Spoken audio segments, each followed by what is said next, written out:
In today's podcast, we're looking at democracy's detectives. I tell the story of one reporter's journey through investigative reporting over more than 35 years. Dr. Hamilton is a professor at Stanford and the director of the journalism program there. I decided to write a book that would actually take several stories and show the net benefits to society in an economic sense. He holds a PhD in economics from Harvard University. And in his book, he proposes an economic framework of analysis that measures the return on investment of investigative reporting and ultimately its impact to democracy and society. It means you're not free riding. It means you're thinking hard about what it means to be a citizen. Stay tuned, because later on we are going to learn how his book has influenced the academia, journalists, and policymakers. Think about a set of facts that I established in the book, taken and used in policy debates.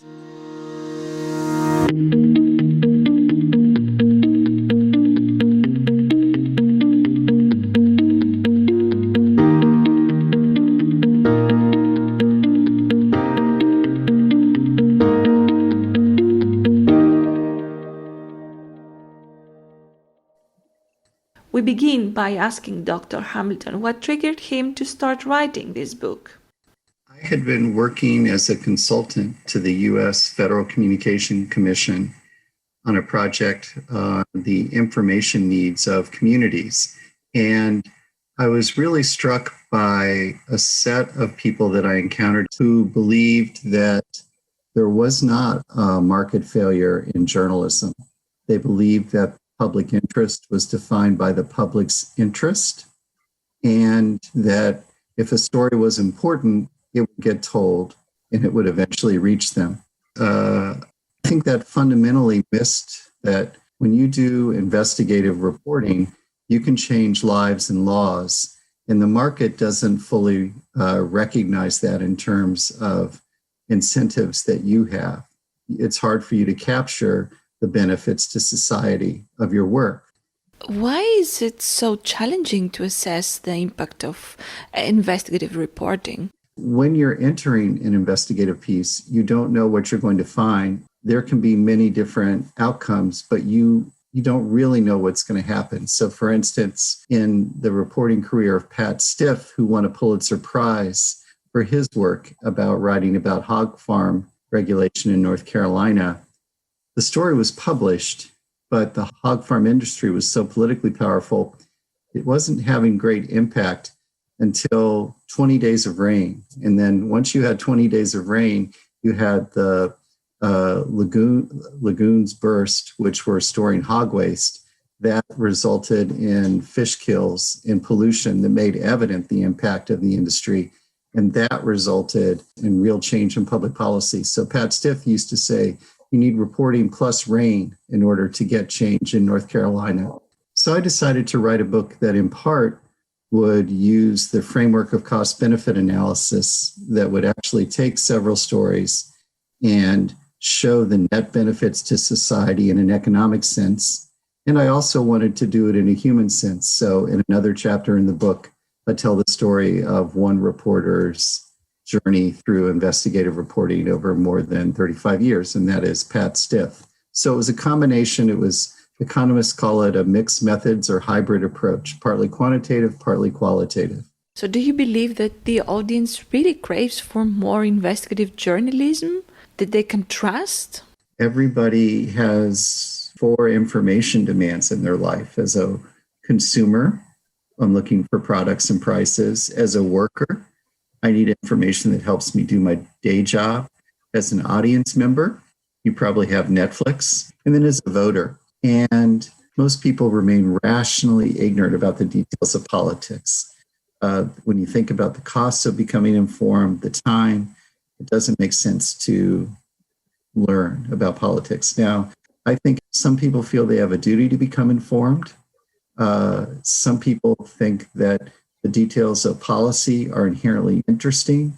And maybe I can't talk to people about policies, but I can talk to them about politics as a horse race. Who's ahead, who's behind? It's basically bringing the entertainment demand back into the equation. We're more often motivated by entertainment or engagement rather than getting information that is reality based. So that can be a problem. Could that be the reason that private media outlets do not have the incentive to invest in investigative articles? Essentially, there are 5 incentives that lead to the creation of information. Subscription, that's pay me. Advertising, I want to sell your attention. Nonprofit, I'd like to change how you think about the world. Partisan, I want your vote. And self-expression, I just like to talk. And that's social media. And what we're seeing is a shift away from advertising in terms of the creation of media content, because advertisers can, in many ways, find people more easily and more cheaply on Google and Facebook than through media companies. So in terms of creation of information, we're seeing a shift away from advertising towards subscription and towards nonprofit. What we see here in the Netherlands is a lot of journalists who earned their reputation from working in big media outlets. Now they are going solo. What you're describing is really interesting with the migration. You're right that when people migrate in the US, some journalists are leaving their home outlet and going to Substack. So they're creating their own newsletter and monetizing that. The human capital they have, the knowledge was built up in a market system where they had editors, where they had lawyers who helped them get the information. Those people do have a reputation at risk. And I think that can in part be a signal of trust. You know, if somebody has a lot to lose by being wrong, then that is a way that to think about whether you would trust them. Let's stay a bit on this concept of trust. Which are the indicators of trustworthiness online?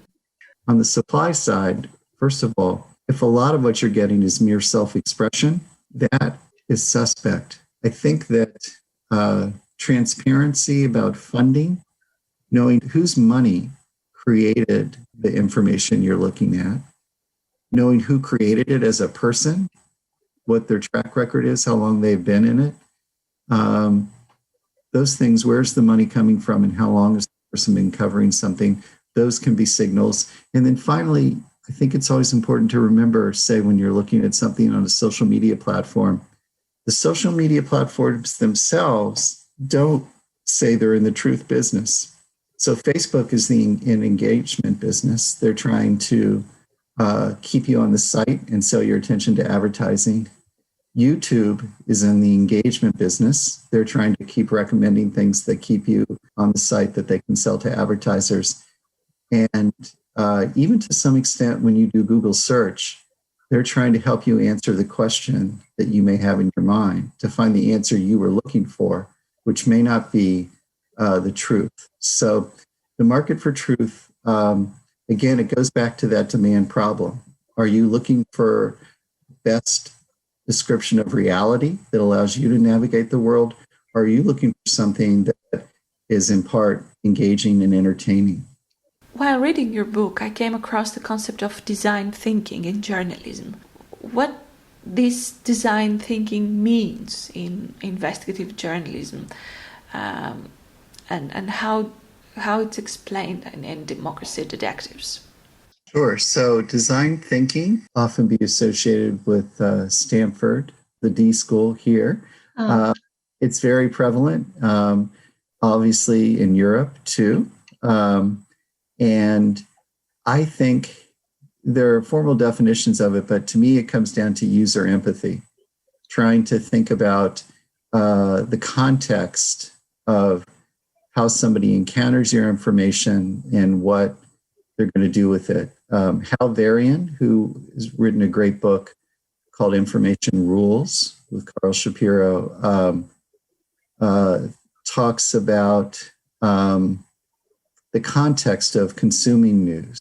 And he used to say, is it bored at work? Is somebody consuming, for 90 seconds? And then that might affect how you structure your story or what you do. And I think that's what design thinking helps you understand. How did somebody come across this information in the wild? How did they process it? And then what do you think they'll do with it? That's important if you're thinking about subscriptions if you're thinking about sustaining a business model.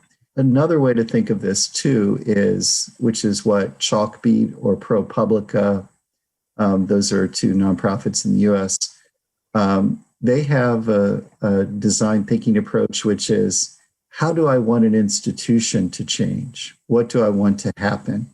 And sometimes in the US, if you go back 20 years, people were competing for Pulitzer Prizes on impact, but they weren't explicitly saying this story is here to change policy, because that might be seen as advocacy. Fast forward to today, what ProPublica says is we're going to determine what stories we do based on whether we think our stories can make a difference. And what they say explicitly is we're not partisan in the sense of, if we see a problem and we believe that new information will help solve that problem, we're going to keep on that story till we see change. And again, that's a difference from the market, because in the market, you get a lot of attention for discovering a problem, but relentlessly keeping focus on it may not be the best use in a market of your resources. But what ProPublica said is, we're going to write where we can make a difference. We're going to keep on writing till we get change. We have an open mind in the sense of, we think there's a problem, but we may not have a solution. That's something that should come from our reporting or as we investigate more. But I think when you break down design thinking, part of it is user empathy, thinking about how the information is sought and consumed. And then part of it is an institutional analysis of, within the way that, as you talked about earlier, civil society and government and companies operate, how could what I do make a difference in the story that I tell? Towards the end of the book, you make a case in favor of computational journalism. Can you provide maybe a sort of conceptualization for our audience? Sure. It's a very clunky term. I think of it, it's like data science. It's going to eventually mean a set of tools that reporters and journalists use. Some people think of it as applying computation to the full range of a story's life. So discovery, telling, distribution, monetization, archiving. I think an easier way to think about it for me is, computational journalism is stories by, through, and about algorithms. So stories by algorithm you see in the United States now and in other countries, sports stories or finance stories. Those are things that can be written by software now. You have things like quarterly earnings reports that come out of companies. Once you have the data on their earnings, it's pretty easy to fill in, almost like a cookie cutter, fill in the article. And that's what the Associated Press does. They have software that allows them to they now write about more than 3,000 companies when their earnings come out. When a journalist had to do it by hand, they wrote about 300. So it expands the set of companies, especially smaller companies. But that's a story by algorithm. Stories through algorithms, I think, are extremely interesting. That's discovering the story by using better data and software. And in the United States, an example of that would be the Atlanta Journal-Constitution was a Pulitzer finalist. They were trying to answer the question, how often does it happen that a doctor engages in sexual harassment and abuse and keeps practicing? So they scraped all of the medical society sites in the United States, and they had over 100,000 cases of doctors being disciplined or investigated. Then they used a machine learning model to figure out what words are associated with sexual harassment or abuse in a disciplinary case. And they dropped that number of cases from 100,000 to about 6,000. And the reporting team was able to read then the 6,000 and develop a national story about how some doctors were able to continue practicing even though they'd engaged in sexual harassment or abuse. So that's using the data and the software to find the story.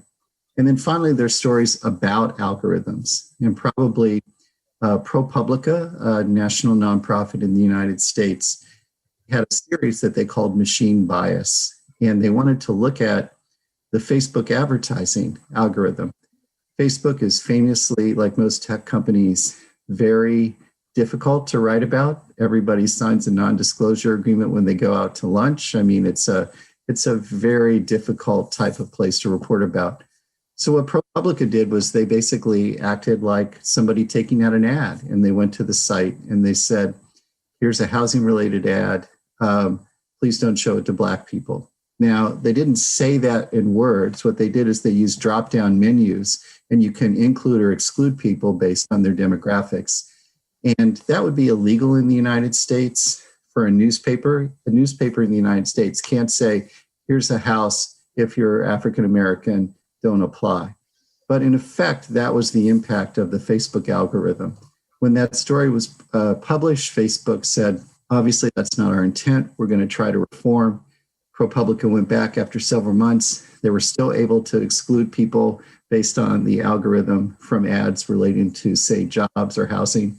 And in the United States, there are at least 3 different transactions where you cannot take into account race or sometimes age, jobs, housing, and credit. And eventually, this led to lawsuits, and eventually Facebook settled and created a separate portal where when you are trying to place an ad related to credit or housing or jobs, there are a set of things you can no longer target people on.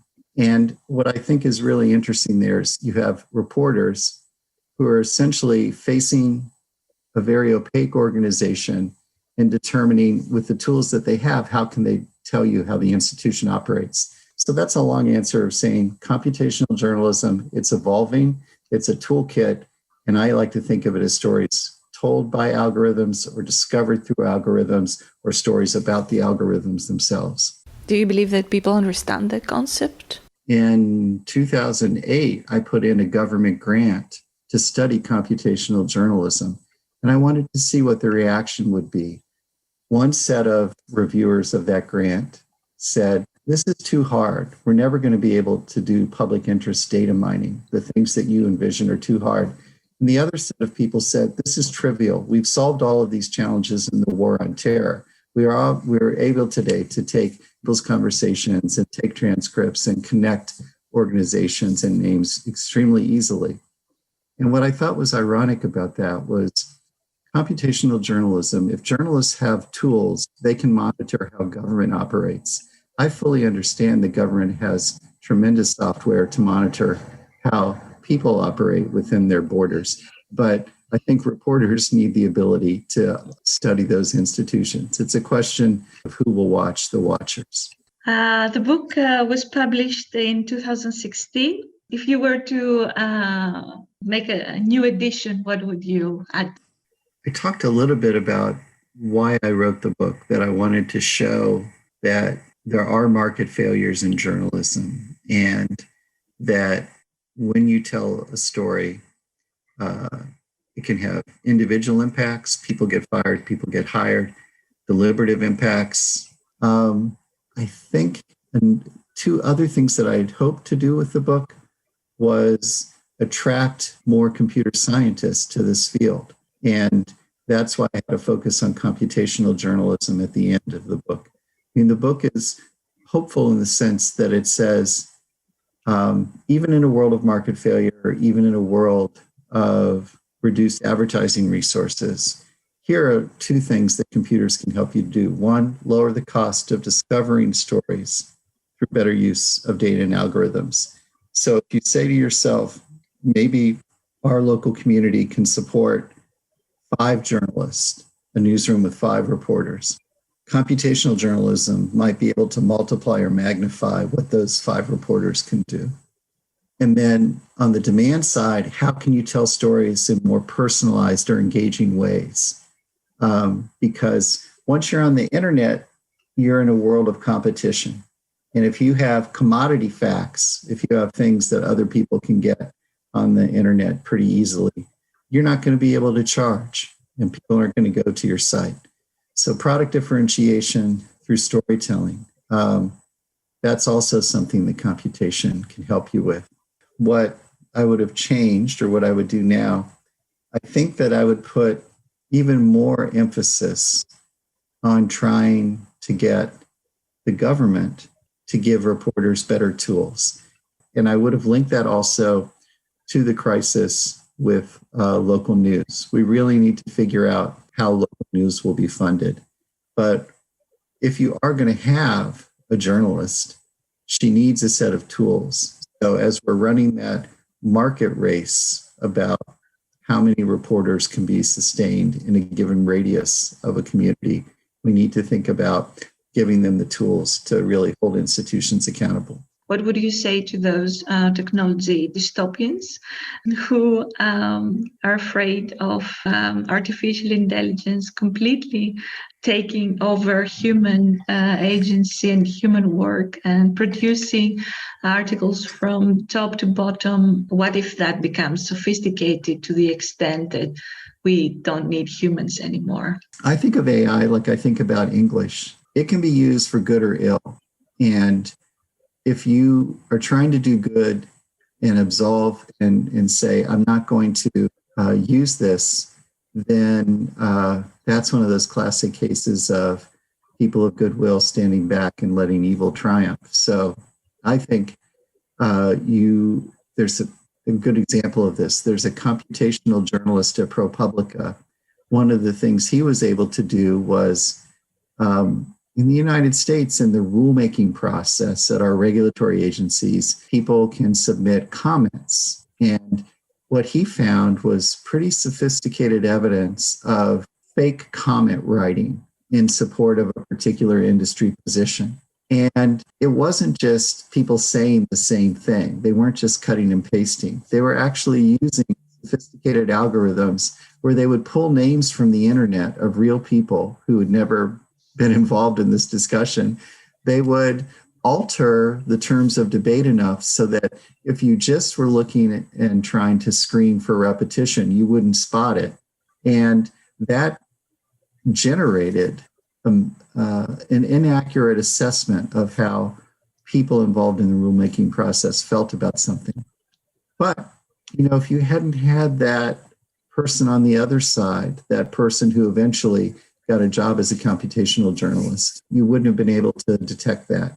And so I really do think of it, unfortunately, as an arms race, especially with, video, where you can have a video of President Obama say whatever you want to. But I think that I wouldn't want to see necessarily government trying to intervene, preventing certain types of software.